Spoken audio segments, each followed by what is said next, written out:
Rajon Rondo versus Chris Paul drama. You gotta love that, guys. What's going on, everybody? It's Leo Bias coming at you with another live stream. We did one yesterday. We're doing one today. We're talking NBA association around the league. Lots of juicy stuff happened today, right? And it's stuff that I've been saying about Chris Paul and how he conveys himself on the court sometimes. And we'll talk about that. But before we do, I do want to mention again that you guys can use our code Cowbell on SeatGeek. Get $20 off your first purchase on any type of tickets, basketball, football, baseball, whatever it is, concerts, any type of event that's on SeatGeek. You can use the code Cowbell and get $20 off. So, yeah, pretty much today, Glenn Davis said, you know what, this dude is not a good teammate. And along with not being a good teammate, sometimes some people can say he's not a good person. And I know Rajon Rondo said that as well. Pretty much put it out there, set everyone straight and said, you do not know Chris Paul the way you think he is. He is the president of the Players Association. So he does come with a lot of clout. He does do a lot of mentoring, but I was talking about the whole mentoring thing with E-Man, and I was saying, well, if he's going to mentor Brandon Ingram during the summer, but then punk him all game long and expect Ingram not to say something because he mentored him, then yeah, it's upsetting, and he's going to rub guys off the wrong way, and that's what happened. He's very irritating. I mean, I've watched this dude so many times. Great basketball player. Again, the best point guard of our generation, without a doubt. But it doesn't take the fact that he is an irritant basketball player and he gets under your skin. He's always yapping. He's always trying to impose the alpha male in him, and a lot of it is that he is short, right? Little man syndrome is what some people like to call it. Someone said CP3 versus Rondo at UFC 230. What's going on, man? Haven't caught a live stream in a while. You've been on the low, man. I'm sick. I'm a lot better today. I got sick on opening night with the Kings. That game, I barely got through it, and I've been sick ever since. Today, I was like sneezing blood, and it stopped, thank God. But definitely going to get back on the grind and continue to provide a lot of coverage. I already finished my Trae Young script. I'm very excited to publish our Trae Young blog. After Trae Young, it'll be Jaren Jackson. So definitely stay tuned for that. And yeah, we'll be talking Kings basketball, Hawks basketball, Mavericks basketball, any team, Raptors basketball. I mean, I'm excited for the Raptors. That team literally has little to no weaknesses. And as of right now, I got them going to the finals. Obviously, that's going to change all year long. And people always want to talk about the Celtics and how much talent they have, but what they don't have is the best player, because the best player in the East is Kawhi Leonard. After that is Giannis Antetokounmpo, and it's like a 1A, 1B type thing. So we'll get into that. But Ben Simmons is not playing today due to his back. Chris Dunn is out 4 to 6 weeks with an MCL strain. And then LeBron downplays the Lakers starting 0-3. I don't know if you guys watched that game last night. It was a ludicrous game. They've been in every single game against the Blazers, obviously against the Spurs, and then against the Rockets. They had a chance to win every single game. But I told LeBron, you come into the West, bro, there is no easy games. Even the Kings are going to give you guys a run for your money, especially because you play for the Lakers. Everyone always gives their best effort against the Los Angeles Lakers because they want to beat the Lakers. The Lakers with 16 championships, you want to go hard at one of the most prized, franchises out there.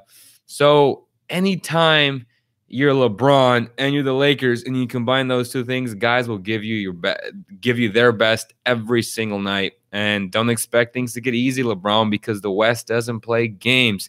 You're no longer in the East. You're not going to make the finals this year, so your streak's going to end. And a lot of people, many people don't have the Lakers making the playoffs because it's going to be very, very difficult. With that said, I do think they'll make the playoffs. If things get worse, expect them to give up, Ingram or Kuzma in a trade to bring on a solidified all-star, maybe a Jimmy Butler type player. But I expect Kawhi Leonard to stay in Toronto, make some noise this year. Definitely give Boston a run for their money. Also, get your merch, man. Need more cowbell. Nice stuff right there. Link in the bio right now. Click. Support the YouTube channel as well. It really does help, guys. What are people saying? But yeah, going back to Chris Paul, again, I've been there plenty of times, man. I know DeMarcus didn't like him. A lot of players hate playing against him. Obviously, I can't say what players tell me, but this dude is not a pleasant thing to like play with or play against. Again, great basketball player. If you're on his good side, obviously he's going to treat you a different way. But there will be a lot of players that will come out and say, you know what, Chris Paul is not a good teammate. Plain and simple, y'all. I mean, this dude, again, is always trying to impose his little alpha little man syndrome personality out there. I get it. He's a State Farm agent, and that seems to work for him. I'm happy for him. It's a great endorsement deal. But the court is not State Farm. And, State Farm helps people.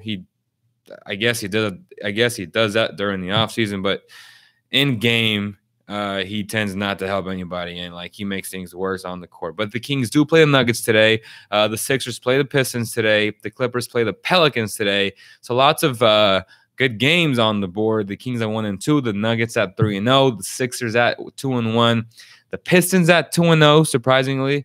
The Clippers at 2-1, and then the Pelicans at 2-0. That should be a good game. I still think the Pelicans will win today.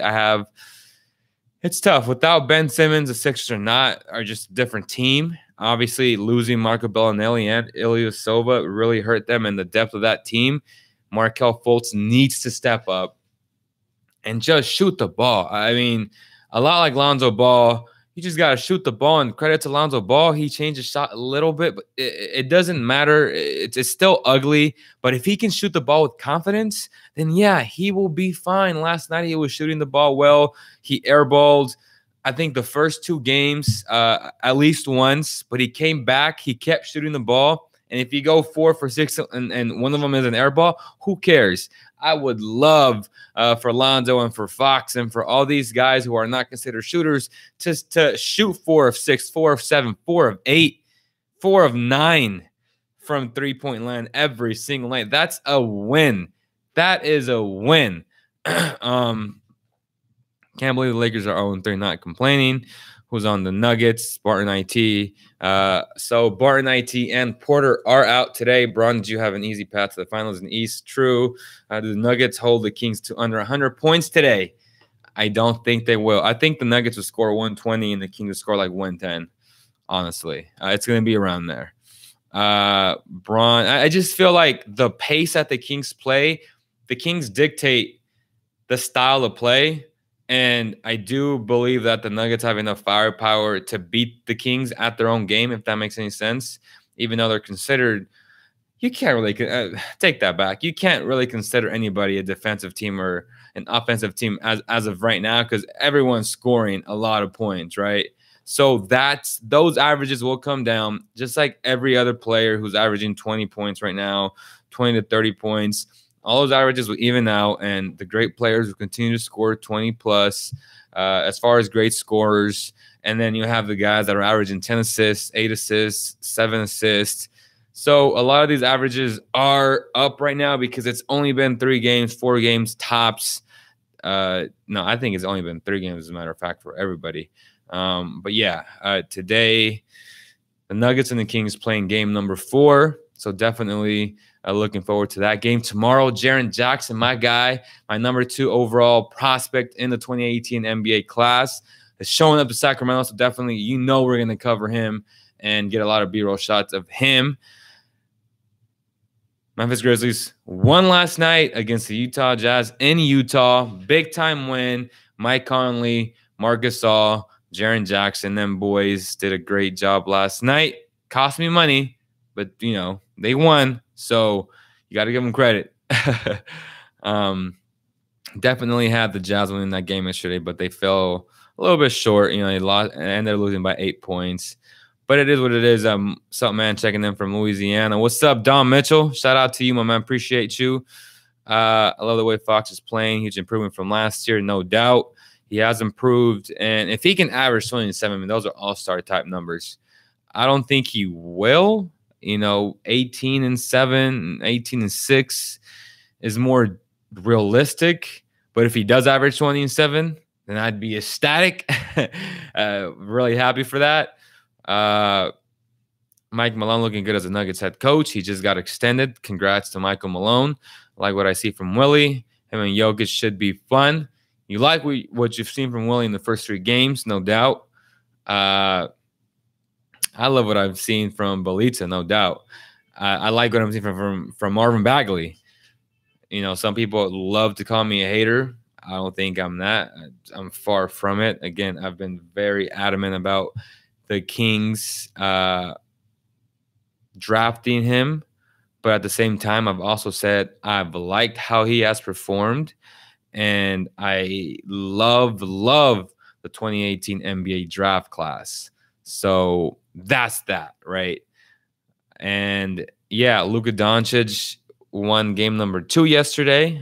Again, 19 points, 26 points the game before, averaging about 18 points a game, showing, you know, his white chocolate type passes and the stuff that we all saw. Playing very fun, a fun brand of basketball, playing 1 through 4 essentially, and just making a huge impact, playing big minutes already. I mean, 34 and then 36. So definitely those are big time minutes for a 19-year-old, a guy who was only 2 weeks older than Marvin Bagley. So that's great to see as well. Expecting to see more minutes from Marvin Bagley. Harry Giles has been not great, but he hasn't been bad either. So Harry Giles having his presence solidified in the NBA, just trying to stay healthy would be a successful season for him. Very skilled offensive basketball player. Needs to get better laterally, defensively, no doubt. And that would really help him overall. And it's going to help him stay on the floor longer because Kings are depending on him a lot this year, as a matter of fact, because Kosta Koufos is out. And they need him to be a little bit better on defensive end. They need all their guys to be a little bit better on defensive end because they're allowing way too many points. Again, Chris Dunn being out 4 to 6 weeks has really hurt the Bulls. It's very unfortunate, honestly. You're not a hater, bro. It's a job. Shum's been good on defense. Shump has been good on defense. Appreciate you, Miguel. The pace of the season has been crazy. Are we seeing this because of the evolution of the game or the new shot clock rule? A little bit of both. Honestly, I think all teams, they're all playing at a high pace, but this never, you know, it's not sustainable pretty much. And you're going to see, again, as I mentioned earlier, the averages are insanely high right now. They're all going to come down and they're all going to even out. And the teams that really are all about running will continue to be top 5 in pace, and the teams that are not will be more towards the middle, and the teams that are defensive minded will be top 5 in all efficient defensive categories. And that's how it's going to end up. And the Lakers don't have any good defenders, and I thought it was funny that LeBron was saying, well, we need to, you know, become a better defensive team. But I'm like, you don't have the personnel to be a good defensive team. You're one of the worst defenders in the game. So is Rondo. Alonzo is one of the better defenders in the game. Josh Hart's really solid as well. Ingram is solid. Kuzma's not very good on defense. McGee is supposed to be good, hindsight. He does fall for a lot of fakes, which gets him in foul trouble, which puts their team in a tough situation. So they have the potential to be middle of the pack type defensive team. You know, Caldwell Pope is suspect at times. But, yeah, definitely, again, round circle back to Chris Paul, one of the most irritant basketball players. He gets every call. He cries every call. I mean, it's so annoying watching them play. Just shut up and play. A lot like DeMarcus Cousins. Just shut up. And Draymond Green, just shut up. Just play the game. You get paid millions of dollars. Be respectful. Have some respect for your referees, and everything will take care of itself. Plain and simple. This isn't rocket science, man. My God. I'm Zebo to a playoff contending team. Talking about trades, just don't see anything right now. Obviously, it can change in 2 weeks, 3 weeks. We'll see how the Kings continue to do.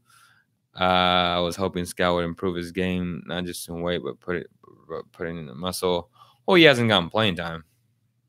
He just hasn't gotten playing time. They're electing to go Marvin and Harry, and obviously Willie. And Willie got to get the bulk of the minutes because his contract is up, and they have to evaluate if he is part of this future. As of right now, I think he's doing good, but he's had stretches where he goes a week straight where he plays good, and then he'll disappear for 2 weeks, and then he'll play one straight week or maybe even 2 good weeks, and then he'll disappear for 3 weeks. So when you take a step back, 2 steps back, you got to take a step forward, 2 steps forward, 3 steps forward. The World Series starts tonight, right? In a little bit, I think. Let me double check. Yeah, 5:09 is the start of the game. Dodgers, Red Sox, historic. Is there going to be a historic one? Or are we going to have a one-sided Boston winning it? Or are we going to 7? That would be fun. Obviously, the home field advantage is in Boston. So it's like how it used to be in basketball where the first 2 are in Boston, the next 3 in LA, and then the last 2 are in Boston. So fun stuff, man. I mean, I can't wait. We're an hour out from tip-off or the first pitch, right? So that should be fun. Let me know who you guys got in the World Series. Definitely. If I have to choose right now, I'm probably gonna go Boston. Just think they have a better team just overall. A little bit better pitching, more depth. But some can make the argument that, you got Jansen and then you got the best pitcher in the game, Kershaw. But Kershaw hasn't been great in the playoffs. Except for this year, he's been decent. So definitely props to him. Yasiel Puig with a lot of big homers this year, honestly. He hasn't been consistent, but when they've needed him the most, he has stepped up. And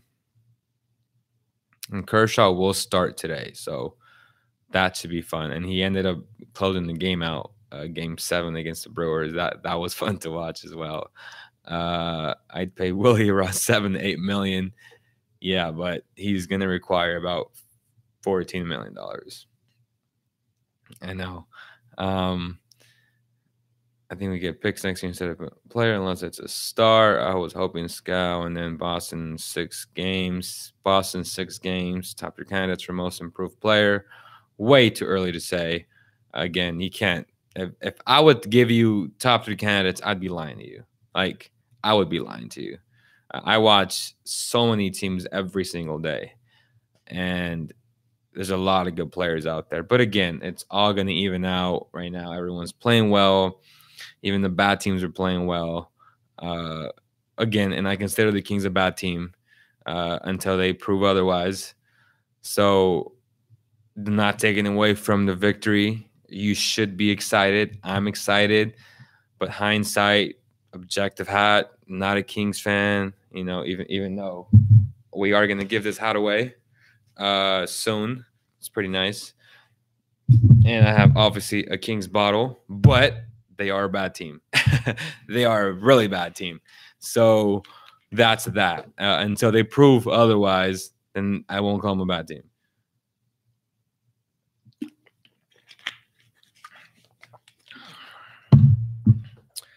But yeah, I think 20-minute stream with you guys, talk to you guys for a little bit, gave you guys my thoughts, went over some games today.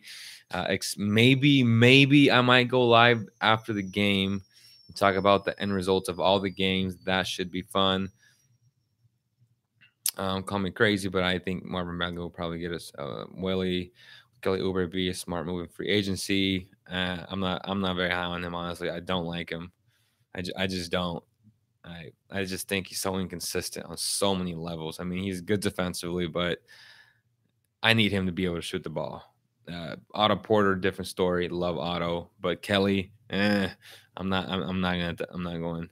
I don't know if he's worth 14 unless he's gonna have a bigger year. He's been good in 2-3 games. He's just consistent, right? So yeah, guys, maybe I'll come back later today, talk about all the games, Dodgers game as well. Take some calls later as well. But I think that's gonna do it, guys. Again, don't forget to get your merch. Link in the bio. Appreciate all the support, everybody.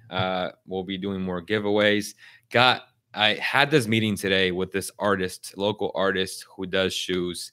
Gonna come out with some fire stuff, man. So if you guys follow us on social media, make sure to do it because lots of big stuff coming up on the Basketball Zone Cowbell Kingdom YouTube channel. Other than that, man, appreciate you guys so much. I'll see you guys maybe later tonight or tomorrow.